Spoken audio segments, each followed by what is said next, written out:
나의 가치를 올리려면은 어떤 것을 올려야 되냐 이런 거에 대해서 어떤 것을 만들어야 되냐에 대해서 생각을 하는 게 첫 번째로 떠올리는 게 외모나 경제력입니다. 예.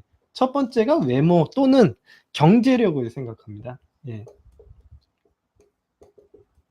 그죠? 맞죠? 예, 여러분들 항상 생각을 하시잖아요. 그죠? 이게 맞는 얘기인가? 이거에 대해서 한번 먼저 해보도록 하죠. 제가 외모에 대해서 얘기를 해드렸던 적도 있고, 경제력에 대해서 얘기를 해드렸던 적도 있겠지만, 이렇게 생각하시면 좋을 것 같아요. 제가 전에도 한번 이야기를 해드렸는데, 어, 이거, 진짜 이론적으로 얘기하려면 정말 여러 가지 측면에서 얘기를 해드릴 수 있는데, 먼저 한 가지 측면에 대해서 좀 얘기를 할게요. 인간은 두 가지 본능을 가지고 있습니다. 첫 번째는 생존 본능.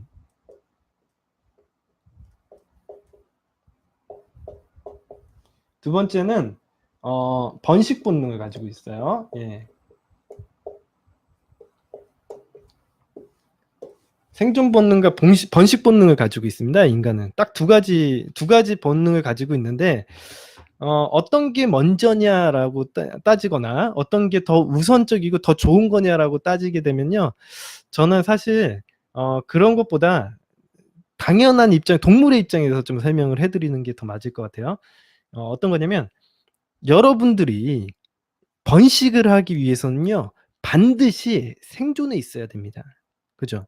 그렇기 때문에 생존 능력, 그러니까 생존 가치는요. 생존 본능이랑 생존 가치라고 얘기하는 것도 똑같습니다. 생존 가치는요. 사실 당연한 거예요. 예. 생존 가치는 그냥 밑바탕에 깔려 있는 겁니다. 그래서 여러분들이 외모나 경제력을 세우려고 하는 거는 어떻게 보면 생존 가치에 가까워요. 그러니까 내가 경제력을 높이는 거는 생존 가치에 좀 이론적으로 보면 생존 가치에 가깝습니다. 여러분들이 돈을 많이 버는 건요. 더 잘 살 수 있는 거지 더 번식을 많이 할 수 있는 것과는 좀 차이가 있다라는 거예요. 그래서 돈이 많은 사람들이 반드시 연애를 잘하는 것과 이꼬르 되지 않는 거랑 똑같습니다. 예. 그래서 많은 분들이 착각을 하시는 게 자기가 경제력이나 어떤 학벌이나 좀 자기가 뭔가 지식을 많이 갖고 있으면은 연애를 하는데 유리할 거라는 생각을 하시는데 그거는 착각이다라고 생각을 먼저 얘기를 해드리고요. 그래서 제가 한 번만 더 다시 제 얘기를 해드리면 모든 동물들은요 살아있는 동물만이 번식을 합니다. 제대로 살아있지 못하는 살아가는데도 힘든 동물들은요 번식을 생각하지 못합니다. 요즘에 우리 여러분들이 현실을 약간 겪으시는 거죠. 근데 현대 사회에서는요 사실 생존에 대해서 걱정을 하시는 부분들은 없어요. 그러니까 약간 걱정은 하시지만 현실적으로 그 생존에 대해서 닥쳐서 걱정을 하시는 분들은 많이 없을 거라고 생각이 듭니다. 그래서 뭐 여러 가지 측면에서 이건 정치적인 얘기가 좀 많이 나오기 때문에 그건 여러 가지 측면에서 한번 생각을 해보시죠, 여러분들이 한번. 예. 그래서 아무래도 자기가 생존을 한 입장에서 이제 번식을 생각하는 게 먼저인 것 같습니다. 그리고 또 다른 측면에서 좀 얘기를 해드리면요, 그 1차적인 매력과 2차적인 매력으로 나눌 수가 있어요. 인간은요. 근데 제가 전에도 한번 설명을 해드린 적이 있는데 1차적인 매력이라고 하는 거는요. 내가 그냥 상대방을 딱 보면 보이는 것들이에요. 예를 들면은 그 사람의 외모라든가 그 사람의 경제력은 그 사람이 어떤 차를 끌고 다니는지 어떤 집에 사는지에 대해서는 알 수 있겠죠. 그런 것들 경제력 이런 것들에 대해서 얘기를 하는 거고 2차적인 매력은 아무래도 이것들로 겉으로 보여지지는 않는 모습들이에요. 예를 들면은 정서적인 그 매력, 그러니까 리더십이라든가 뭐 멘탈적인 부분들, 자존감 이런 것들이 이제 2차적인 매력이 될 거예요. 근데 여러분들이 어떤 누군가를 만나시면요. 사실 그 외모나 경제력을 무조건 보고 그게 통과되는 사람들만 만나요. 예. 이거는 마치 1차적인 보통 사람들 보면요. 1차적인 매력은 마치 관문과도 같더라고요. 그죠? 물론 여러분들이 더 많은 이성에게 선택을 받기 위해서 그러니까 초반에 내가 접촉점을 높이기 위해서는요. 이 외모나 경제력을 키우는 건 좋은 일이지만 장기적으로 연애를 하는 것과는 조금 다른 문제가 돼요. 예. 장기적으로 연애하는 것과는 좀 문제가 돼요. 1차적인 매력으로 외모나 경제력을 많이 보고, 그다음에 2차적으로 만나다 보면 정서적으로 내가 대화를 하거나 상대방에게 아까 전에 얘기했지만 주도적인 그 가치적인 측면을 본다라는 거예요. 쉽게 해서 2차적인 게 다 이게 정서적인 게 여러분들의 행동 태도를 본다라는 거예요. 쉽게 얘기해. 이게 프레임입니다. 예. 보이죠? 프레임.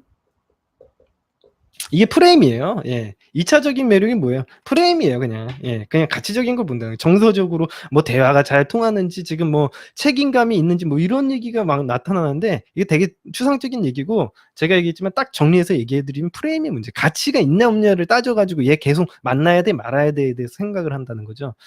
근데 여러분들이 요즘 근데 사람들의 이 1차적인 매력을 보면요, 대부분의 사람들이 이제 외모나 경제력을 보고 만나는 게 너무나도 당연해요. 그러니까 처음에는. 왜? 난 그 사람에 대해서 잘 모르니까. 그죠? 그 사람의 프레임에 대해서 이해를 못 하니까. 그래서 외모나 경제력을 보고 접근을 하는 게 당연한 겁니다. 그래서 여러분들의 외모나 경제력이 좋으면요, 여러분들의 가치가 높은 걸 갖다가 만드는 데도 좋은 작용을 하는 것도 사실이에요. 이것도 그래서 얘기를 해 드린 거예요. 이게 외모 경제력 무조건 중요하지 않다? 이런 거 아닙니다. 외모 경제력 중요해요. 예. 중요한데 장기적인 연애를 하는 데는 다르다라는 거예요. 예. 장기적인 연애를 하는 거는 외모 경제력이 통과된 상태에서 얘기를 하는 거기 때문에, 내가 그래서 얘기를 해 드리고 싶은 건 그 상대방을 그냥 꼬시는 것과 장기 연애를 하는 거는 좀 차이가 있다라는 거예요. 예. 그래서 제가 얘기를 해 드린 겁니다. 여러분들이 어떤 여자를 만나든 어떤 남자를 만나든 그 여자 같은 경우에는요, 우리 남자 입장에서 좀 얘기를 해 드릴게요. 먼저 첫 번째로 남자 입장에서 좀 얘기해 드리면, 남자들은요 여자 외모 봅니다. 이거 안 본다고 얘기하는 사람 다 거짓말이에요. 예. 외모 보고 만납니다. 예. 진짜. 예. 왜냐면 겉으로 보여지는 게 전부니까. 그 사람의 성격을 어떻게 처음 보고 만나요? 그 대신 외모를 보고 '저 여자 괜찮은데 나 한번 그 사람하고 친해져 봐야겠다.'라는 생각을 하고 대화를 나누는 거예요. 이게 동물이에요, 그냥. 예. 그리고 나서 대화를 나누고 그 사람의 이 프레임을 이해하고 만날지 말지를 결정을 하게 되는 거죠. 그죠? 아니면 그냥 사귀어 본 다음에, 이거 사귀는 거는 별 문제가 아니에요. 여러분들이 되게 고백하고 사귀는 거에 대해서 되게 어려워하시는데, 이건 말만 어떻게 하느냐에 따라, 저 같은 경우에는 사실 사귀어 봐야지 그 사람에 대해서 안다고 생각을 해서 무조건 사귀어 봐요, 저는. 예, 사귀었다가 헤어지면 되지. 안 되면 그냥. 이게 쉬운 문제냐라고 생각하게 되면 누구에게는 쉽고 누구에게는 어려운 문제가 될 수 있습니다. 그렇기 때문에 일단 사귀어 봐. 그러고 나서 그 사람과 좀 지내 보고 이거에 대해서 결정을 해야 되는 거지. 그거에 대해서 내가 어떻게 그냥 겉으로 쓱 보고서는 마음에 드나 안 드나 이건 몰라요. 그래서 여자분들도 특히나 상대방에 대해서 잘 모르신다고 생각하면 한번 사귀어 봐요. 그러고 나서 안 되면은 그냥, 이게 아니면은 차 버리면 되지. 헤어지는 게 너무 어렵다고 생각하면은 사실, 근데 그만큼 제가 뭘 어떻게 얘기를 해 드리기 어렵습니다. 그거는 본인의 개인적인 판단이기 때문에, 개인적인 상황이기 때문에 제가 어렵기 때문에, 사람마다 그런 스타일을 할 수도 있다라고 얘기를 해 드리는 거예요. 자, 그러고요. 예. 그 외모, 경제력 이런 것들을 갖다가 여러분들이 좀 키우면 좋다 얘기해 드리는 거예요. 이게 여러분들의 가치를 높이는 데 도움이 될 거다라고 얘기를 해 드리는 거고요. 예. 외모가 굉장히 중요합니다. 근데 여자 측면에서 좀 얘기를 안 해 드렸죠. 제가 여자들이 보기에는요, 근데 여자들은요 상대방 남자의 외모도 보기도 하고요. 근데 여자분들은 대부분 어떤 식으로 남자들을 만나는가를 갖다가 제가 좀 분석을 해 봤더니요.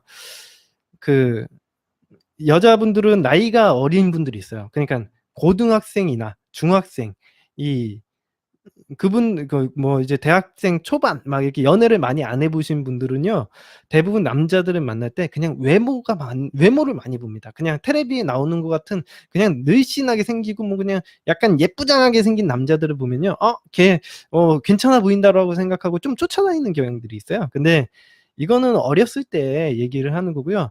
한두 번 정도 연애 경험을 하게 되면요, 여자분들은 아마도 걔네들을 만나 봤더니, 실제로 걔네들을 샤이니 같은 뭐 스키니진 입고 다니는 삐쩍고른 애들을 만나 봤더니 걔네도 별거 없더라 이거예요. 아마 경험이 생긴다는 거죠. 그래서 2차적으로는요, 좀 자기를 좀 푸짐하고 자기가 좀 책임져 줄 수 있는 남자들도 만나 보고요. 나중에는 최후로 좀 나이가 좀 더 들어서는요, 아무래도 좀 자기를 책임질 수 있는 건 좀 경제력이 아닌가라고 생각을 하고 아무래도 좀 조건을 보고 만나게 돼요. 그러다 보니까 결과적으로는 처음에만 외모를 보고 연애를 많이 안 해 보신 분들만 외모를 많이 보고 사실 그 이후로는 외모를 잘 안 본다라는 거예요.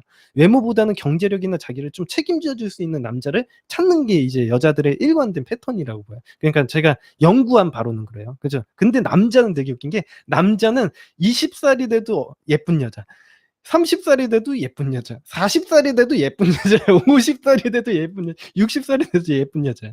예. 이게 남자들은 좀 다릅니다. 예. 남자들은 예. 아주 꾸준하게 70 살이 돼도 예쁜 여자, 예쁜 여자를 좋아해요. 예. 그래서 예. 그리고 더 좀 나쁜 얘기를 좀 해 드리면 어리고 예쁜 여자. 예. 근데 이게 왜 그러냐면 동물적으로 이 남자들은 어떻게 생각을 하냐면 이게 지금 제가 얘기를 해 드린 게 아무래도 좀 동물적인 관점에서 좀 얘기를 해 드리니까 좀 그럴 수 있는데 이 남자가 여자를 볼 때는요. 그게 그냥 보는 게 아니라 뭐 히프가 크고 가슴이 크고 막 이런 것들이 왜 중요하냐면 대부분 이 남자들이 왜 그런 행동을 하느냐라고 보면 물어보잖아요. "아 너 왜 가슴 큰 여자가 좋아? 왜 히프 큰 여자가 좋아?"라고 얘기를 하게 되면 "엉덩이가 큰 여자가 좋아."라고 얘기를 하면 얘기를 못 해요. 남자들이 잘 몰라요. 그냥 끌리는 거예요 그게. 그게 동물적인 거거든요. 근데 그런 부분들을 보면요. 아무래도 이 남자들이 어떤 여자들을 지향하느냐를 잘 살펴보면요. 이 남자들이 여자들이 나의 유전자를 잉태할 수 있는 상황인지를 갖다가 그러니까 그런 걸 따지는 것 같아. 내가 연구한 바로는 동물적으로. 얘네들이 뭔지는 잘 모르지만 남자분들도 스스로가 잘 이해를 못하지만 이게 가임할 수 있는 그러니까 자기의 유전자를 퍼뜨려 줄 수 있는 그런 것들이 있는지에 대해서 판단을 한다는 거죠. 제가 보기엔 그걸 가치라고 여성의 가치라고 외모 1차적인 가치라고 판단을 하는 것 같다라는 거죠. 그래서 이제 여자들을 그런 외모적인 부분으로 이게 좀 보고 그러다 보니까 아무래도 가임기 여성을 많이 찾게 돼요. 예. 남자들이 연애를 하실 때는 가임기 여성을 선호하는 경향이 좀 있습니다. 그래서 어린 여자들을 많이 선호하죠. 그래서 어리고 이쁜 여자들을 선호하는 게 이제 남자들의 특징이 되겠습니다. 그래서 여러분들이 이제 보시면 아시겠지만 연애 이 성상품화를 하는 대부분의 그런 미디어 단체들을 보면요. 남자 연예인 뽑을 때 어떤 남자 연예인 뽑아요? 강호동 같은 애 안 뽑잖아요. 이거 웃기죠? 그러니까 남자 아이돌 뽑을 때 강호동 같은 애 뽑아요? 강호동 같은 애 안 뽑잖아요. 그죠? 예. 강호동 같은 애를 안 뽑는다니까? 이상하죠. 다 늘씬하고 삐쩍고른 애들만 뽑아. 그게 뭐냐면 이 비주얼적으로는 그런 애들을 선호한다라는 거예요, 어린 여자들이. 그런 애들을 선호하고요. 이제 그거는 이제 이 아이돌 얘기니까. 그리고 여자 아이돌 같은 경우에는 무조건 어려야 돼. 예. 그냥 어려야 그게 그냥 그게 어떻게 보면은 미디어에서 보여주는 모습들이죠. 남자들도 똑같이. 그냥 그 수준에 있는 남자들이 어리고 삐쩍고른 애들만 데려다가 아이돌 시키지 않습니까? 그게 성상품화에 대한 얘기가 되겠습니다. 자 아무튼 그런 일들이 일어나는 겁니다. 예. 그래서 외모라는 것들 한번 좀 여러분들 중요한 거예요 진짜. 근데 외모가 반드시 중요한 건 아닙니다. 제 주변에서 외모가 진짜 제가 가르쳐 드린 수업을 들으시는 많은 분들도 있고 제 제자들도 굉장히 많은데 그분들이 외모가 다 뛰어나다고 해 가지고 연애를 잘하는 것도 아니었고요. 외모가 다 별로라고 해서 연애를 못하는 것도 아니었어요. 예. 충격적이게도. 예. 좀 제가 지금 얘기를 해 드리는 게 좀 너무 팩트를 찝어서 얘기를 해 드리기 때문에 여러분들에게 좀 상처로 다가갈 수가 있는데 저는 좀 진실을 누군가는 얘기를 해야 된다고 생각해서 제가 좀 십자가를 지게 됩니다. 예. 두 번째까지만 할게요. 예. 두 번째 이야기까지만 좀 전해 드리고 마치도록 하겠습니다. 예. 자 두 번째는요.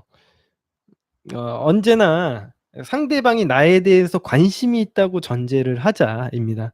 언제나 상대방이 우리들에게 관심이 있다고 전제를 하자 이거예요. 제가 이거는 누차 이거는 메타에서도 나오는 얘기죠. 메타에서 나오는 얘기입니다. 예. 자, 상대방이 자기를 마음에 들어하지 않는다고 생각을 하면요. 어 그 상대방은 우리의 긴장감과 불안감을 느끼고 그 분위기는 견딜 수 없이 어색해집니다. 예를 들어서 여러분들이 어떤 이성을 처음 만나잖아요. 그러면은 근데 상대방이 나를 마음에 들지 않는다고 생각하면 '어떡하지?'라고 생각을 하는 순간 여러분들은 어떤 행동을 하고 있겠습니까? 긴장하고 불안해하는 행동을 하겠죠. 근데 그런 긴장감과 불안한 행동을 하게 되면 그런 분위기라는 게 형성이 되겠죠. 그죠? 그러면 그 분위기는 견딜 수 없이 어색한 거예요. 여러분들 겪어 보셨잖아요. 그죠? 예. 여러분들 겪어 보셨잖아요. 그죠? 예. 분위기는 견딜 수 없이 어색해집니다. 그래서 어 그 상대방이 여러분들을 그렇게 행동하는 여러분들을 불쌍하게 여겨질 수는 있겠지만 상대방을 매력적인 사람으로 느낄 가능성은 제로에 가깝습니다. 예. 그래서 특히나 여러분들이 남자일 경우 좀 더 특별하게 얘기를 해 드릴게요. 네, 강조에 액센트를 넣어서 얘기를 해 드릴게요. 여러분들 남자라면요 절대 그러지 마십시오. 예. 여러분들 남자 절대 그러지 마십시오. 남자가 여자들 앞에서 긴장하고 불안감 느끼고 어떻게 해야 될지 몰라서 쩔쩔매는 그 순간요 분위기는 완전 어색해집니다. 그리고 여러분들은 굉장한 루저가 된 거 아주 귀여운 루저가 된 거예요. '아 귀엽네. 아 귀여운 뭐 귀염둥이네.' 이렇게 생각이 드는데 여자가 그런 귀염둥이들을 불쌍하게 얘기해 주고 귀여워해 줄 수는 있어도 그 사람을 매력적이라고 느끼지 않는다라는 거예요. 예. 근데 이런 프레임적인 부분에서는 여자분들에게도 적용이 됩니다. 예. 여자분들에게도 적용이 됩니다. 그래서 내가 여러분 여자분들도 자신 없게 행동하고 '나를 사랑해 주지 않으면 어떡하지.'라는 불안감을 표출하면요. 결과적으로는 이 남자들로부터 매력적인 여자라고 생각되기 어렵다는 거죠. 여러분 여자분들도 주변에 보면은 매력적인 여자, 인기 많은 여자들이 어떻습니까? 남자들 앞에서 자신감 있잖아요. 그런 여자들이 이 남자들이 편하게 대하고 인기가 많잖아요. 이런 것들을 얘기하는 겁니다. 이거는 그냥 단순히 생각의 문제죠. 예. 근데 오히려 반대로 생각을 해 봅시다. 상대방 쪽에서 우리에게 관심이 있다라고 생각을 하면 상대방 입장에서 관계가 나한테 관심이 있다고 생각을 하면 어떻게 되겠습니까? 상대방 눈에 비치는 우리의 가치가 높아지게 되겠죠. 그죠? 프라이즈성이라고 하는데 그러니까 제가 얘기했지만 이건 나의 프레임이 높아진다라는 얘기예요. 그죠? 나의 가치가 높아지는 상품적인 가치가 높아지는 나의 상품력이 높아진다라고 보시면 됩니다. 하지만 문제는 이거예요. 예. 대다수의 사람들이요. 상대방이 어떤 신호를 보낼 때까지 그 상대방이 나를 좋아한다라고 생각하지 않아요. 예. 대부분의 이게 문제예요, 이게 문제. 이게 대부분의 사람들이 상대방이 나에게 어떤 신호를 보낼 때까지 그 사람이 나에게 관심이 있다라는 전제를 깔지 않습니다. 예. 그게 문제입니다. 핵심 문제예요. 그래서 예를 들면은 여자분이 막 적극적으로 근데 제가 상담 내용 보면요. 여자분들이 굉장히 적극적으로 쫓아다님에도 불구하고 자기를 싫어한다고 생각하는 사람들도 있었어요, 남자분들. 여자분들도 그랬고요. 예. 상대방은 굉장히 좋은 신호를 보내는데도 불구하고 싫어한다는 생각을 하는데 이거는 어떻게 보면 참 아이러니컬한 문제죠. 그래서 그 사람들은 항상 연애를 망칠 생각만 하더라고요. 제가 한 가지 사연을 좀 얘기를 해 드리자면 어떤 분인데 여자분들이 굉장히 쫓아다니는 남자가 있어요. 근데 그분이 저한테 연애 상담을 했습니다. 근데 이 여자분들이 나를 떠날 것 같아서 이 여자분들의 마음을 못 받아주고 도망 다니고 있는 거예요, 이 남자애가. 그래서 여자분들이 진짜 페인처럼 쫓아다닙니다. 그래서 너무 황당한 거예요. 그래 가지고 제가 그 현실을 보니까 그 여자들은 확실히 좋아한다는 행동을 하는데 이 남자는 떠날 거라고 생각하기 때문에 마음을 받아주지 못하고 도망 다니고 있는 여자애랑 밀당만 하고 있는 거죠. 그래서 이 잘못 걸려든 여자는요. 아주 이제 불량식품을 먹은 거예요 이거는. 완전 그런 잘못 걸려든 여자는 이 쫓아다니기만 하지 이건 완전 페인이 돼 있어요 여자분들도. 좀 안타까운 사연을 많이 본 적이 있습니다. 근데 그러면 결과적으로는 그런 식으로 행동했지만 받아주는 순간 헤어지는 것 같다 그 남자는 알고 있었던 거죠. 이게 바로 허구장벽이에요. 예. 그냥 안타까운 사연도 있었는데 아무튼 문제는 그런 거예요. 상대방이 나를 좋아한다는 신호를 보낼 때까지 자기가 어 관심 있다고 생각하지 않는 행동 태도를 얘기를 하는 겁니다. 그래서 우리가 상대방의 관심 표현을 조신하게 기다리는 동안에요. 여러분의 이 어떤 상품 가치는요. 형편없이 떨어질 가능성이 굉장히 높습니다. 예. 형편없이 떨어질 가능성이 높아요. 예. 그럼 제가 아까 전에 얘기해 드린 그런 남자분들도요. 젊었을 때는요. 그런 식으로 외모만 보고 쫓아다니는 여자들이 좀 있어요. 예. 저도 한때 저도 한때 저를 외모만 보고 쫓아다니는 여자가 있었어요. 20대 초반에만. 그죠? 근데 20대 중후반이 넘어간 이후부터는요. 그럴 가능성이 굉장히 낮아져요. 남자분들 제가 얘기했지만 20대 중후반이 넘어간 이후부터는요. 여러분들의 외모만 보고 쫓아다니는 여자는 없다고 생각하시면 됩니다. 그러면은 그 남자분도요. 다른 연애 방식을 행동을 하셔야 될 거예요. 그래서 제가 아까 전에 방금 설명해 드린 그 남자분도요. 언젠가는 그거는 그런 방식으로 여자들을 내 주변에 데리고 있을 수가 없다라는 거 제가 한번 얘기를 해 드리고 가도록 하겠습니다. 남자분들의 좀 삶이에요. 남자분들은요. 어떤 식으로 되냐면 보통 가만히만 있는 그런 남자들, 밀어내기만 하는 남자분들이 있어요. 근데 젊었을 때는요. 좀 외모가 좀 괜찮은 남자들은 막 쫓아다녀요. 그래서 걔네들이랑 좀 어울리고 뭐 그러느라고 좀 버텨. 예. 근데 언제까지? 한 20 길어야 20대 후반까지, 길어야 20대 후반까지 좀 버티다가 나중에 30대 좀 넘어가는 순간요. 예. 그런 일은 일어나지 않습니다. 외모만 보고 쫓아다니는 경우 여러분들이 외모 연예인급 수준이 되더라도요 많이 힘든 거예요. 예. 그런 부분들이 있다는 거 제가 좀 얘기를 해 드리고요. 여러분들은 그냥 가만히 있고 기다리는 순간 여러분들의 프라이즈성, 가치, 프레임은 형편없이 떨어질 가능성이 굉장히 높습니다. 자, 상대방이 여러분에게 관심을 표현할 때까지는 기다려서는 안 됩니다. 예, 특히 남자분들에 한해서 얘기를 좀 더 해 드릴게요. 예. 대신 처음부터 이 상대방이 나를 어떤 나를 가치 있는 사람으로 여긴다고 생각을 하죠. 제가 프라이즈라고 얘기를 하잖아요, 계속. 여러분들은 보상이에요. 상대방이 차지해야 할, 노력해서 얻어낼 만한 그런 가치 있는 존재라고 스스로가 생각하시는 걸 중요합니다. 또는 상대방 눈에 '여러분은 걸어 다니는 거대한 다이아몬드다.' 이렇게 생각을 하고, 응? 진짜 여러분들을 가지고 싶어서 안 달라는 상태라고 생각을 하면 더욱더 좋죠. 예. 어쨌거나 상대방은 여러분을 '프라이즈라고 보고 있다.'라고 생각을 하시기 바랍니다. 예. 그렇게 해야 여러분들에게 유리하다라는 거예요. 예. 제가 전에도 한번 얘기해 드려 이건 메타의 시간 때도 제가 얘기를 해 드렸기 때문에, 예. 예, 왕자병이라고도 얘기할 수 있는데 그렇게 해야지 연애가 잘 되실 거예요. 본인의 가치를 이제 어필을 하는 데 있어서. 예. 자, 상대방의 관심을 가정하는 일에는 두 가지 부분, 근데 이런 부분에 대해서는 제가 딱히 알려드리지 않아도요. 여자분들은 굉장히 잘하세요. 실제로 제가 이런 것들에 대해서 막 강의를 해 드리잖아요. 근데 사실 여자분들은 강의를 해 드리지 않아도요. 이런 부분에 대해서 어느 정도는 알고 계세요. '아 내가 어떻게 하면은 가치가 떨어지겠구나.'를 기본적으로는 다 알고 계시더라고요. 여자분들은 본능적으로 남자들보다는 좀 강자예요, 실제로. 심리적으로. 심리전에 좀 능합니다, 여자분들은. 그래서 이 정도는 제가 여자분들에게 딱히 얘기를 해 드리지 않아도 알고 있을 거라고 생각을 합니다. 그래서 자, 중요한 건 남자분들이 좀 교육 받으시고 잘하라는 거고요. 예. 자, 상대방의 관심을 가정하는 일에는 두 가지 부분이 있습니다. 첫 번째는 이너 게임이에요. 이너 게임이라는 건 내 멘탈적인 게임을 얘기하는 겁니다. 자, 상대방이 여러분에게 관심을 가진다라고 믿는 거고요.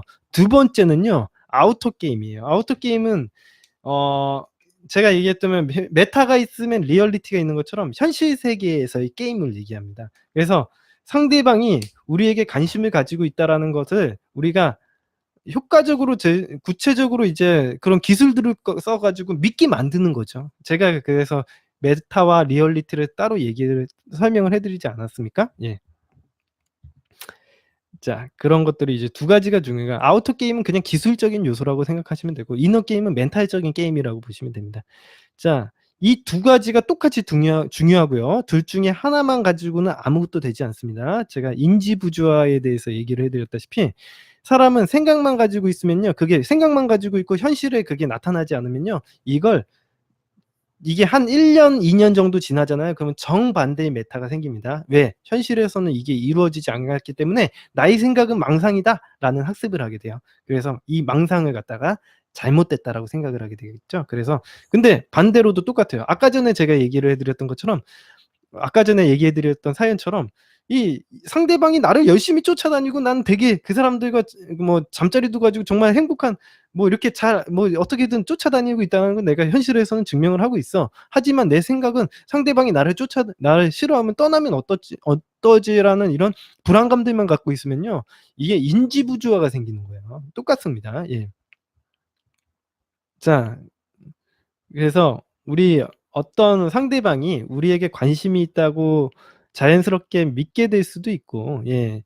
하지만 그 점을 우리 상대방에게 전달하는 올바른 방법을 모른다면 아무 소용도 없잖아요. 그죠? 그래서 "믿는 것과 기술이 둘 다 존재해야 된다."라고 얘기를 해 드리는 겁니다. 마찬가지로 아무리 우리가 재치 있는 말솜씨로 상대방에게 뭐 매력이 있게 보인다고 하더라도, 실제로 쫓아다닌다고 하더라도 진정으로 우리가 그렇게 믿지 않는다면 이제 무의식적으로 우리의 억양이나 바디랭귀지 이런 것들을 통해서 불안감들이 표출이 될 거고요. 장기적으로 상대방을 쫓아다니는 게는 어렵게 만들 거라고 분명히 생각을 합니다, 저는. 예. 순간적으로 쫓아다니게 만들 수 있어도 장기적으로는 그런 게 어려울 거라는 거는 제가 장담하고 얘기를 해 드립니다. 그래서 그런 기술을 갖다가 제가 이야기해 드리지 않는 거예요. 아무리 재치 있거나 재미있는 말이라도 여러분의 믿음과 억양, 바디랭귀지와 일치하지 않는다면요, 무용지물이 될 겁니다. 그래서 여러분들이 하는 말과 바디랭귀지도 좀 일치시키는 것 같다, 제가 그 전에 프레임 강의 초반에 제가 얘기해 드렸었죠. 예, 그런 것들을 한번 생각을 해 보시기 바랍니다.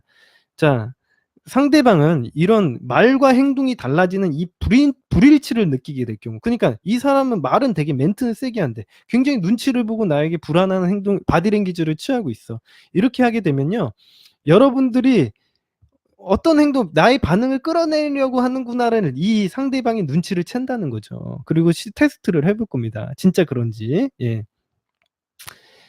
이런 상황을 어떻게 해결하는지에 대해서는 제가 이 프라이즈 테스트 부분에서 제가 따로 기술적으로 설명을 좀 해 드리도록 하겠습니다. 자, 거의 다 끝났습니다. 이제 쪼금만 하면, 이제 한 줄만 읽으면 끝나요.